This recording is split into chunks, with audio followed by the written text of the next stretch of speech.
Microsoft Students to Business. Eu sou Luciano Reis e essa aula é sobre bancos de dados. Aqui nós vamos aprender os conceitos acadêmicos que dão suporte à linguagem SQL. Nós não vamos aprender sobre gerenciamento de usuários ou configurações de rede. Então nós vamos ter conceituar todos os elementos de um banco de dados, vamos aprender o modelo, entidade e relacionamento, um pouco de álgebra relacional e modelo relacional, que são os fundamentos da linguagem SQL, e, finalmente, a linguagem SQL propriamente dita e suas variações. Vamos conhecer um pouco do SQL Server da Microsoft e como integrar esse banco de dados com linguagem de programação utilizando o ADO.NET. Em primeiro lugar, nós temos que entender que um banco de dados é um repositório de informações. Grosseiramente, nós podemos associar a uma tabela, uma lista, por exemplo, uma lista de endereços, onde você tem características de cada um dos elementos dessa lista.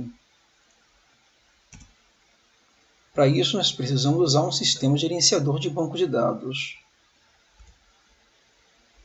Sistemas gerenciadores de bancos de dados hoje nós temos em 4 modelos diferentes: hierárquico, relacional, o orientado a objetos e o híbrido relacional orientado a objetos. Para efeitos desse curso, nós vamos focar nos bancos relacionais.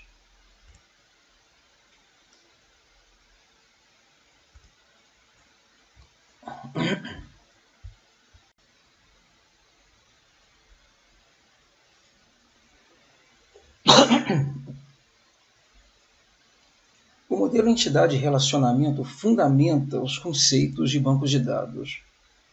Pelas suas características, ele tem que ser completo, tem que ser o mais enxuto possível, tem que ser correto, tem que ser flexível e tem que expressar o objetivo do banco de dados. Se a gente atingir todas essas 5 características, nós teremos um banco de dados eficiente.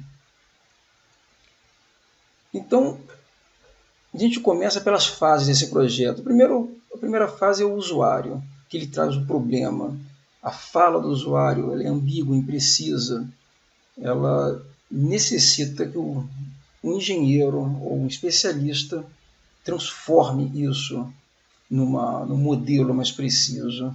E esse processo nós chamamos de elicitação de requisitos. Para daí, então, fazer a modelagem conceitual, de onde vai se originar um modelo lógico e um modelo físico.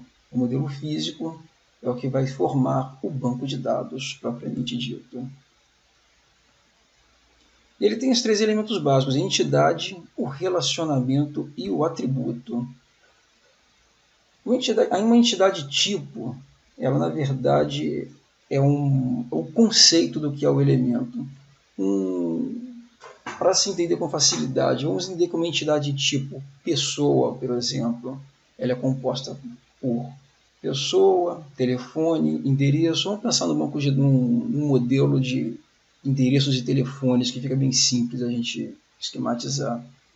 Uma entidade ou uma instância é cada elemento desse banco de dados.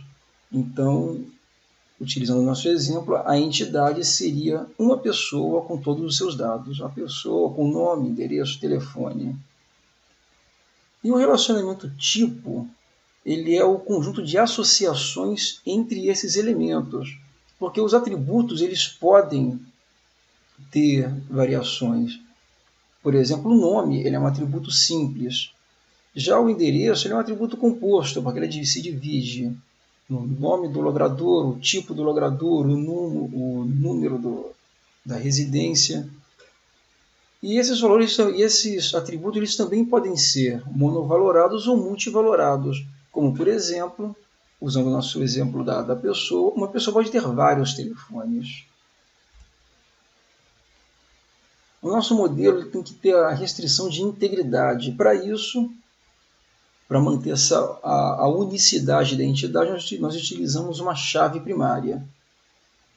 abreviada por PK, do inglês Primary Key. E o que seria essa unicidade da entidade? É a gente garantir que a forma como nós vamos nos referenciar se refere exclusivamente àquela entidade. No exemplo do nosso banco de dados de endereços, nós poderíamos utilizar, por exemplo, o CPF como primary key. Então, sempre que nós apontarmos para aquele CPF, nós vamos ter a garantia que aquela entidade se refere a uma entidade bem formada. A cardinalidade, ela diz respeito a como os relacionamentos são interligados. Por exemplo, se nós temos em uma relação apenas os nomes dessas pessoas e numa outra relação os endereços dessa pessoa, nós vamos ter uma cardinalidade do tipo 1 para 1, na qual uma entidade da tabela pessoas vai se relacionar a uma entidade da tabela endereços. No caso do telefone, por exemplo, que uma pessoa pode ter mais de um telefone, nós vamos ter uma cardinalidade 1 para N, no qual uma pessoa poderá ter N telefones na outra tabela. A cardinalidade N para N, ela já diz respeito a uma tabela mais complexa, onde vários elementos de uma tabela podem se relacionar a vários elementos de uma outra relação. A nível dessa cardinalidade, nós temos o número de ocorrências que pode gerar um relacionamento. Por exemplo, uma pessoa pode ter no máximo 5 telefones. Então, a gente vai controlar esse número de repetições. E a condição do relacionamento. Basicamente, para que haja um telefone, tem que ter uma pessoa. Então, a gente restringe isso a nível de conceito. Para garantir que as relações vão se comportar perfeitamente, Code criou umas técnicas chamadas de normalização. A normalização garante que os bancos vão ser íntegros e vão ser pouco, digamos assim, vai aumentar a eficiência dessas tabelas dentro de um banco de dados. E para isso se criaram as regras formais de normalização. Por exemplo, a primeira regra formal se refere à primary key, que ela tem que ser a mãe dessa relação. Cada entidade tem que ter a sua primary key bem formada. Na segunda regra formal, nós entendemos que as entidades elas têm que depender somente dessa primary key. Numa terceira norma formal, nós vamos pensar, por exemplo, num banco de nomes e telefones, como nós estávamos colocando anteriormente. Nós vamos ter uma primary key numa primeira relação, e na segunda relação de telefones, nós teremos a união através dessa primary key e somente por ela. Nós vamos partir então para a álgebra relacional, que é onde nós vamos ter os conceitos quase que matemáticos do conceito relacional. A álgebra relacional está aí no slide, ela é a parte manipulativa do modelo relacional, ela é bem inspirada na teoria de conjuntos, e nós vamos ver um pouco disso agora. Primeiro, as operações da álgebra relacional. A operação de projeção é a que seleciona quais os atributos da relação serão exibidos. Por exemplo, vamos pensar numa relação de pessoas e telefones, que nós temos os atributos nome, endereço, telefone, bairro, e nós queremos ter como resposta nome e bairro daquela pessoa. Então, nós vamos ter uma projeção nome, bairro de pessoas. Nesse exemplo que está no slide, nós temos uma projeção A e B da relação R. Uma característica interessante é que o resultado de uma projeção ele é sempre exclusivo. Então, por exemplo, se nós vamos ter como resposta tuplas que tenham nomes e bairros iguais, a resposta vai ser apenas um nome e um bairro igual. A seleção é a característica de selecionar essas tuplas e ela vai impor uma condição. Então, por exemplo, repetindo o exemplo anterior, nós teríamos uma relação de nomes e bairros nas quais nós queremos somente de um bairro específico. Então, nós vamos ter a operação de seleção daquela relação em cima de um bairro específico. E a forma de expressar isso é uma forma matemática. Então, nós teríamos ali seleção de relação e a condição nós vamos colocar, por exemplo, bairro igual a Barra da Tijuca. E existem conectores lógicos para montar essa condição.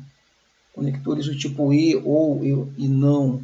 Por exemplo, nós queremos uma operação de projeção onde bairro igual a Barra da Tijuca e sexo igual a masculino.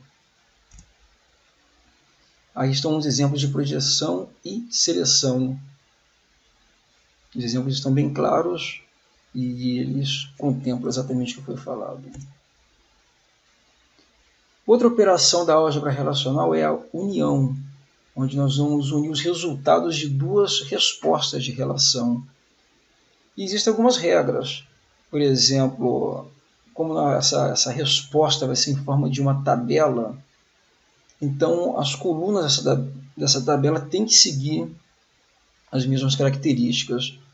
No exemplo do slide, está relatado uma forma que daria erro se nós tentássemos unir a relação 1 e 2 diretamente. Da mesma forma, a união das relações 1 e 3 retornaria um erro, mas nós unirmos a relação 1 com a projeção das colunas D e E da relação 3, nós temos uma resposta satisfatória.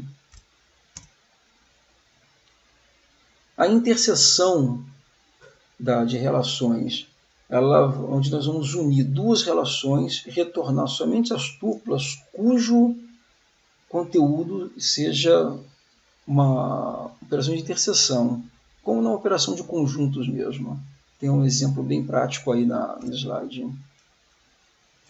Já na operação de diferença, nós vamos retornar a nossa relação resultante, ela vai ser as tuplas da relação 1 que não existam na relação 2. Seguem as mesmas regras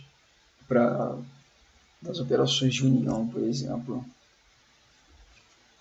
Finalmente, o produto cartesiano. O produto cartesiano, onde nós temos a relação de todas as tuplas da primeira relação com a segunda relação.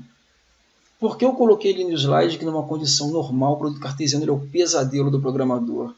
Porque se ele esquecer de filtrar bem a união a forma como as relações vão se interligar, ele pode gerar um produto cartesiano, o que pode ser um desastre. Você imagina uma relação que tenha milhões de elementos em uma das relações, com milhões de elementos da segunda relação, a relação resultante vai ter o resultado de uma vezes o resultado de outra. A notação para se escrever é essa que está expressa aí no slide. A junção natural. A junção é como nós vamos unir essas duas relações.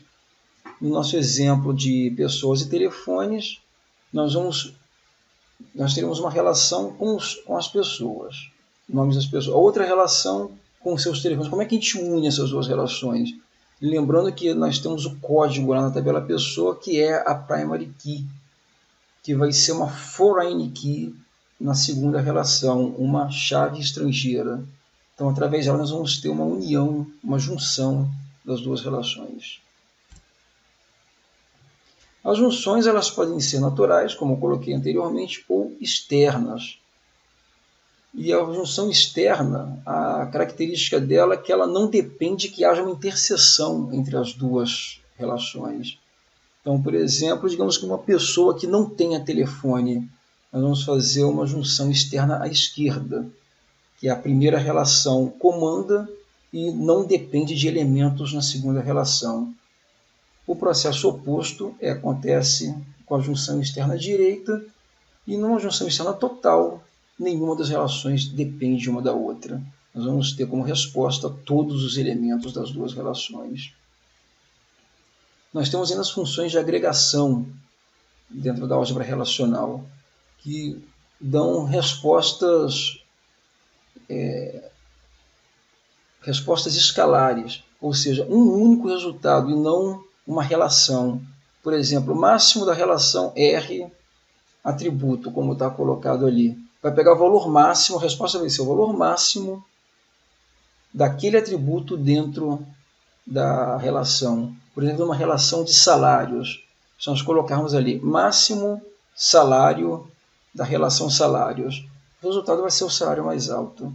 Igualmente para mínimo, average, AVG ali é média aritmética, sum é soma e count é a contagem de elementos. Então, se nós quisermos saber quantos elementos tem uma relação, a gente vai ter o count daquela relação. Aí estão alguns exemplos das funções de agregação funcionando. Então, o aluno que quer entender melhor esse funcionamento, ele dá uma lida nessas funções aí que está tudo bem claro e bem prático. As funções de agrupamento, elas são bem interessantes, que elas nos retornam relações com resultados sumarizados. Por exemplo, quantas pessoas eu tenho em cada bairro. Então, eu vou ter um agrupamento por bairro. Uma regra importante é, ao se montar uma relação dessas, eu tenho que ter o atributo que está sendo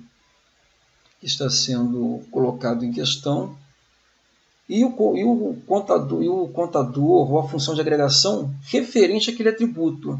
Nós não podemos usar outros atributos porque vai dar erro, conforme eu coloquei nos exemplos ali abaixo. Aí nós temos um exemplo de agrupamento. E fora isso nós temos a álgebra relacional estendida, que, por exemplo, nós podemos, no momento da projeção, nós podemos colocar atributos agregados, por exemplo, no endereço, onde nós temos o tipo do logradouro, o nome do logradouro e o número daquele logradouro dentro da rua. Nós podemos unir todos esses elementos, como está colocado ali nesse exemplo, project A mais B. Digamos que o A seja o tipo do logradouro e o B o nome do logradouro. Então, a resposta disso vai ser um único atributo com os dois atributos unidos. Lógico que no mundo real nós teríamos que colocar A mais espaço mais B, porque senão a resposta vai ser tudo colado. E nós podemos colocar também valores fixos.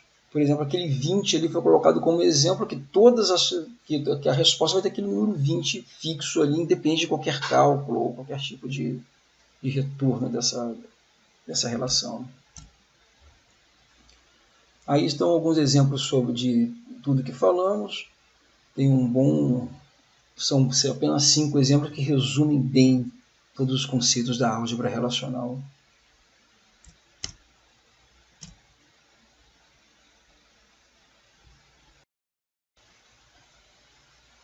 Continuando nossa série sobre o banco de dados, nós vamos falar hoje sobre o modelo relacional.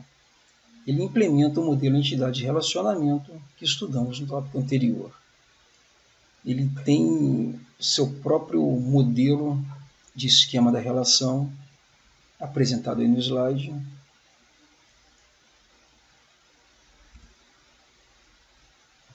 Lembrando que aqui a instância é um conjunto de registros, lembrando que registro é uma tupla de uma relação. Essa é a notação de como nós escrevemos a instância de uma relação no modelo relacional.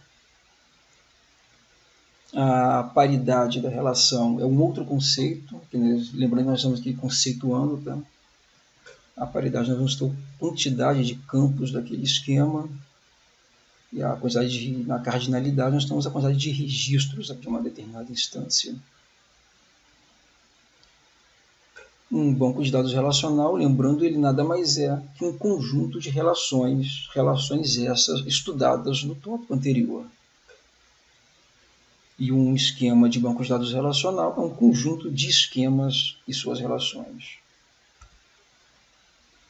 O modelo relacional ele impõe restrições de integridade, de domínio e de chave, exatamente para manter a integridade que foi proposta pelo modelo entidade-relacionamento.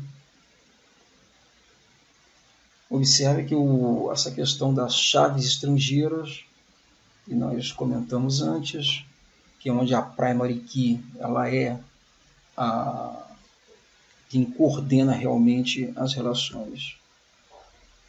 Um exemplo bom aí de uma restrição de chave estrangeira, na primeira tabela, ID é a primary key.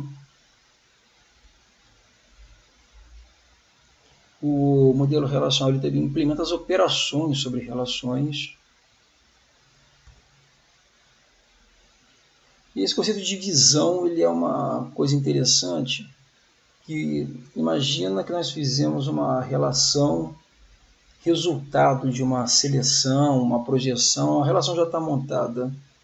Então, a partir dela, nós podemos criar uma visão, que é como se fosse uma nova relação, porém ela é dinâmica. Ela não fica gravada fisicamente em um banco de dados, mas ela já contempla toda aquela operação de seleção e projeção.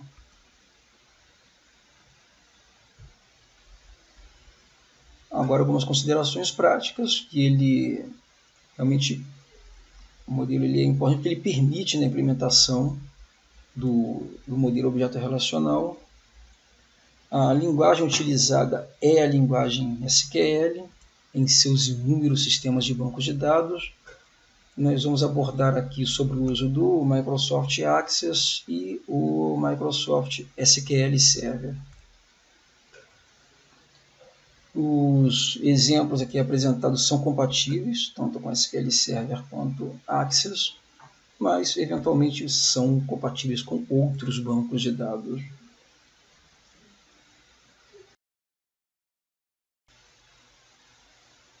Dando continuidade à nossa série sobre SQL, agora nós finalmente chegamos na linguagem SQL propriamente dita.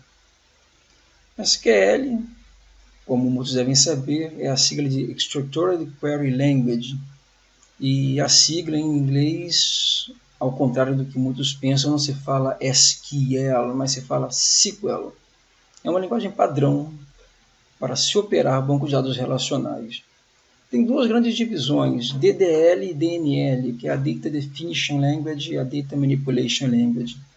Os comandos DDL são usados para se trabalhar com as estruturas das tabelas propriamente dito, enquanto os comandos DML são usados para se fazer alterações e consultas nos bancos de dados. Os comandos mais utilizados pelos programas durante o cotidiano são os comandos DML, enquanto os comandos DDL normalmente são mais utilizados pelos DBAs para construírem as estruturas. Algumas características são que a linguagem SQL ela retorna tuplas repetidas, ao contrário do conceito básico da álgebra relacional. Os comandos são English-like, ou seja, são parecidos com a língua inglesa. Aceita letras minúsculas e minúsculas, quebras de linhas. E a nível de linguagem, ela se caracteriza por ser uma linguagem não procedural. Os domínios padrões, quando a gente fala em domínio, a gente fala nos tipos das propriedades, propriamente dito, e os padrões SQL 92 definem, 92 e 99 definem o que nós temos atualmente, sendo que o banco de dados SQL Server da Microsoft contempla outros tipos bem mais abrangentes. Então, exemplos de comandos DDL. O mais básico de todos é o comando createTable. Eu recomendo que, se você tiver acesso a um SQL Server, que vá acompanhando esses exercícios, que aqui tem um passo a passo para se construir o seu primeiro banco de dados. No caso, eu dei um comando createTable aí, que cria duas tabelas, as características estão inseridas aí, a tabela pessoas e a tabela telefones. Outros comandos de DDL dizem respeito a eliminar tabelas, seria o comando dropTable, mas há uma quantidade bem grande de comandos DDL. Então eu coloquei esse link aí na tela, que lista todos os comandos DDL, mas como não fazem parte do nosso foco nesse momento, recomendo a quem quiser aprender mais comandos DDL que acesse esse link. Vamos agora aos comandos DML, que é onde nós vamos dar continuidade às nossas aulas. O primeiro deles é o comando insert. Ele insere entidades dentro da relação. Vindo para um modelo relacional, ele insere linhas dentro das tabelas. A sintaxe acima é a sintaxe padrão do comando insert, porém o SQL Server admite a sintaxe que eu coloquei abaixo, ou seja, dentro de um único comando insert, você inserir vários registros ao mesmo tempo. Ainda tem um outro modelo de insert, que é através de um select para importar dados de uma tabela. Falando em select, olha ele aí. O comando select ele é o que nós mais utilizamos na nossa vida de trabalho com bancos de dados. E ele que extrai os resultados das relações. Coloquei uma sintaxe básica aí, ele realmente separa, o básico dele é o comando select, que é o comando propriamente dito. A cláusula from vai definir de qual relação nós estamos consultando, e a cláusula where, que é opcional, ela define as condições dessas consultas. Voltando lá para o modelo entidade de relacionamento, o where é a nossa seleção, ele vai definir quais serão as tuplas resultantes, e o from especifica a relação de consulta propriamente dita. Um exemplo de comando SQL. O primeiro exemplo acima, por questões de performance, não é recomendado utilizar, mas ele retorna todas as propriedades de uma tabela. E no exemplo da tabela que nós inserimos anteriormente, tem esse resultado. E o modelo recomendado é que você, dentro do comando select, especifique as colunas que serão apresentadas, o que seria a definição da projeção no modelo entidade de relacionamento. Agora vamos começar a avançar dentro da linguagem SQL, que é fazendo as junções entre relações, ou as junções entre tabelas. A sintaxe que eu coloquei abaixo ela é uma sintaxe compatível com vários bancos de dados, mas a recomendável para se usar no SQL Server ou no Access também, são esse modelo de join, onde nós temos inner join, left join e right join. Olha um exemplo prático aí no qual a gente une as duas tabelas, a tabela pessoas e a tabela telefones. A cláusula where ela vai definir a condição da nossa consulta. E é ela que vai... Ela é semelhante à operação de seleção lá da modelo entidade de relacionamento. Aí tem um exemplo. Nós fizemos exatamente a mesma consulta anterior, mas nós só queremos ver as pessoas do sexo masculino.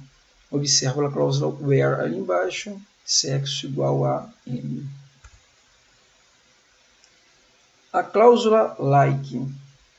Observa que nesse modelo anterior nós colocamos sexo igual a M. O igual está sendo o operador aí da condição. A cláusula like ela é um operador de condição mais abrangente do que simplesmente o igual. Ela aceita coringas. Então aí tem um exemplo da utilização dela. Observe que nós pegamos todas as pessoas que possuem da, a palavrinha da no meio do nome.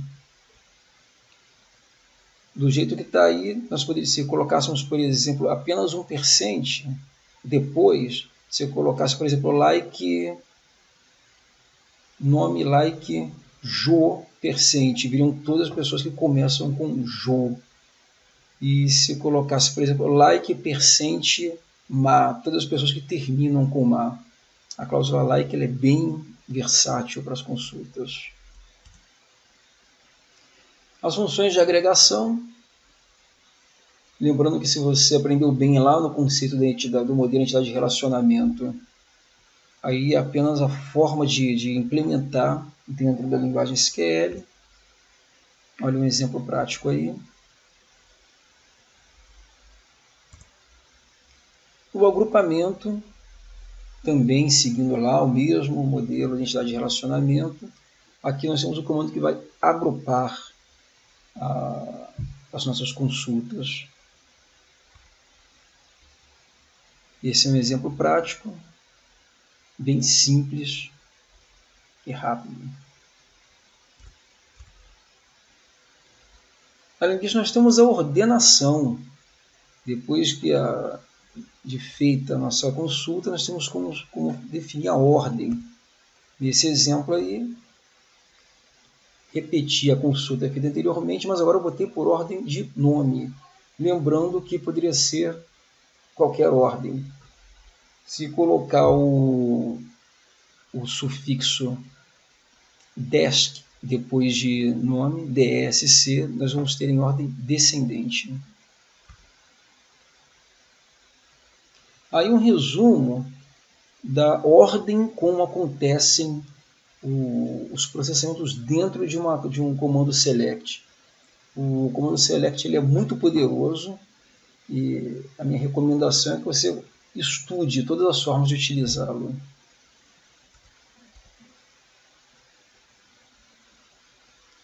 Vamos falar um pouco agora sobre subconsultas.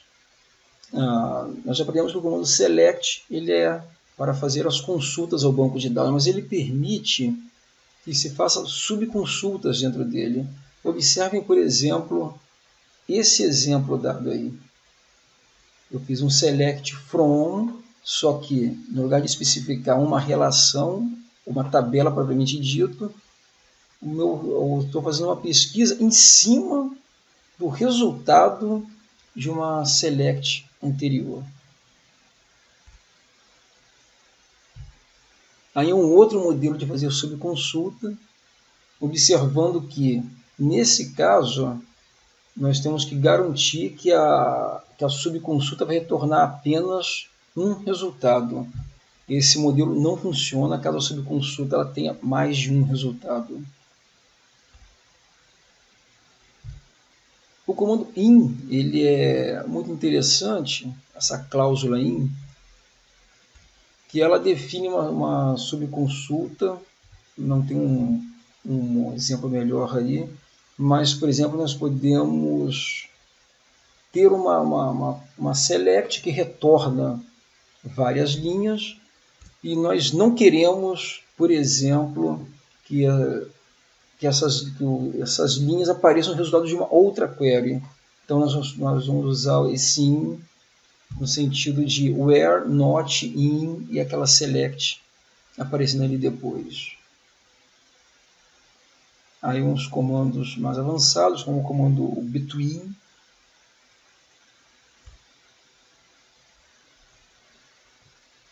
Temos outros comandos da DML que fazem alterações no banco de dados, como no primeiro que nós aprendemos foi o insert, que vai inserir as linhas.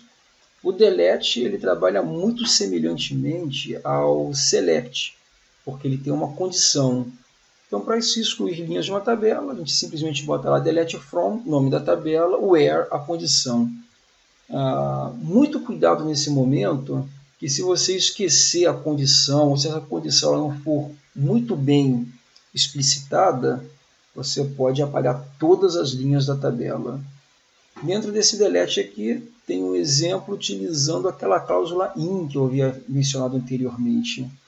Observa que aqui nós vamos apagar todas as linhas da tabela pessoa cujo código esteja inserido no resultado daquela subconsulta ali dentro. O comando update ele faz alterações dos dados dentro de uma tabela e a mesma observação do delete ela tem que ser muito bem observada aí. Muito cuidado com a cláusula where, porque senão você pode comprometer a estrutura de uma tabela inteira. O comando union ele vai fazer a união de duas relações e segue exatamente as mesmas regras lá da álgebra relacional, que eu repito aqui para o caso de você ter esquecido.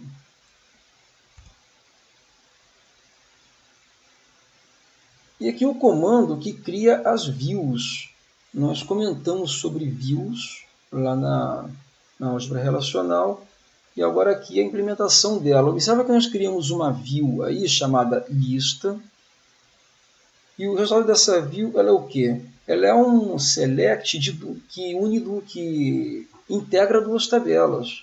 Nós temos ali from pessoas, left join, a tabela telefones. Uma vez montada essa view, nós podemos fazer select sobre a view. Observa ali select, asterisco, from lista, retorna todos os resultados da view. Nessa view, por exemplo, nós podemos fazer assim, select, asterisco, from lista, order by nome, e viria ordenado por nome. Ou where sexo igual a F, e só viria quem tem sexo feminino. Ou seja, a view ela já condensa, ela compacta dentro dela todas as operações de interseção das tabelas.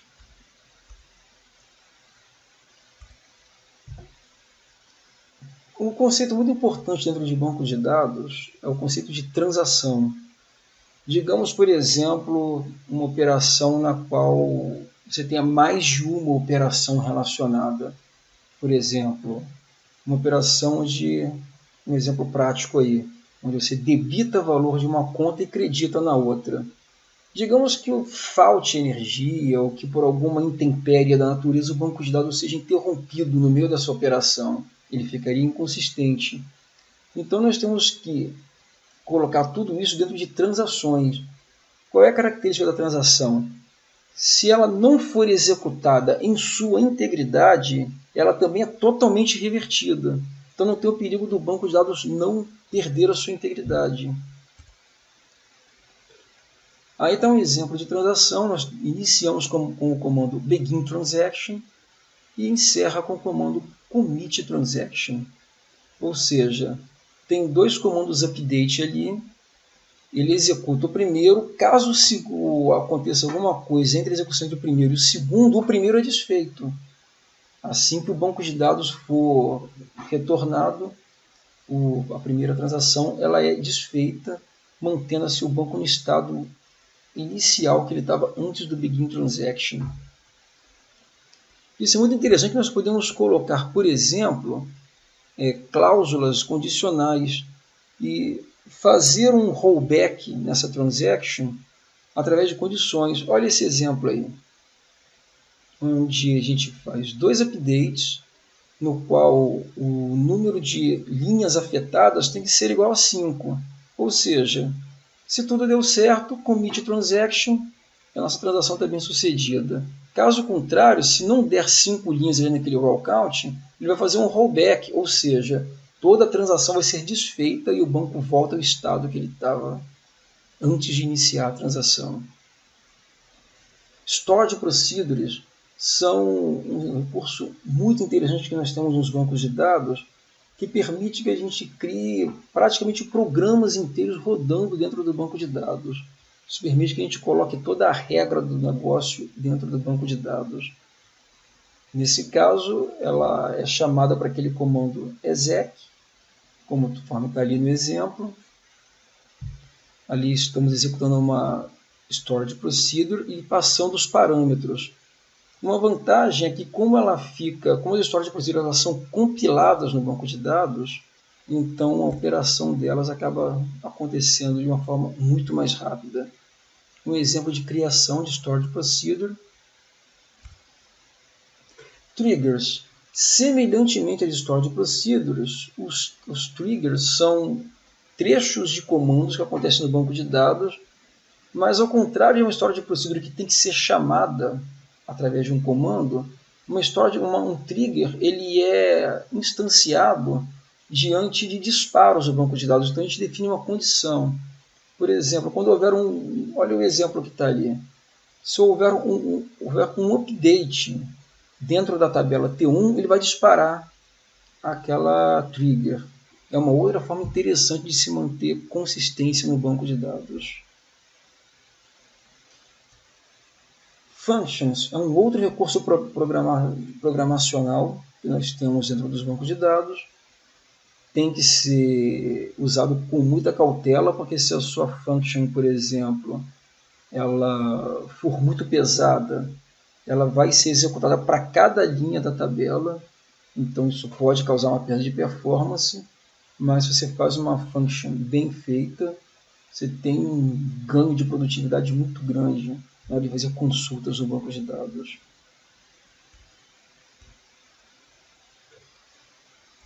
Uma vez que nós aprendemos os conceitos do SQL Server, nós vamos aprender como a gente usa ele dentro de uma linguagem de programação.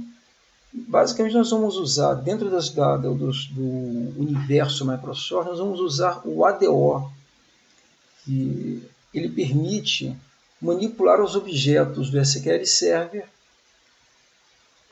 diretamente dentro das linguagens de programação .NET. E o ADO ele se baseia num ambiente desconectado, embora possa trabalhar também com ambientes conectados. Nós temos aí alguns conceitos desses ambientes conectados e desconectados. Essa tabelinha mostra o diagrama de funcionamento do ADO. E aqui um exemplo do conector ADO.NET dentro de um programa feito em Visual Basic.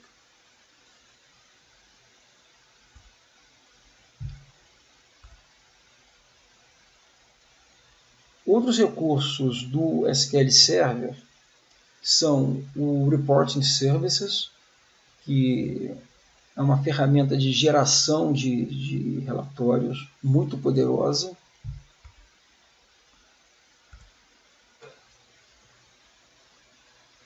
E a sua capacidade de fazer Business Intelligence. No SQL Server, você vai ter o SQL Server Business Studio, Business Intelligence Studio, onde tem recursos para todo tipo de análise de Business Intelligence. O Profiler também é uma outra ferramenta interessante de se falar, que ele te mostra tudo o que está acontecendo no banco de dados. Você não deve deixar ele ativo o tempo todo, no caso de um banco de dados em produção, porque ele degrada muito a performance do banco, mas para fins de depuração de erros é uma ferramenta excelente, porque ele mostra a query que foi chamada no banco e tudo o que está acontecendo dentro dela e onde isso pode estar degradando no nosso banco de dados. Uma outra ferramenta interessante é o DTS, Data Transformation Services, que permite migrar dados de formatos diferentes para o SQL Server, assim como fazer o caminho inverso, ou seja, do SQL Server jogar para outros bancos de dados. Esse foi o conteúdo de banco de dados para o Students to Business. Para mais recursos, consultem o site do evento da instituição. Eu sou Luciano Reis e deixo com vocês o meu abraço.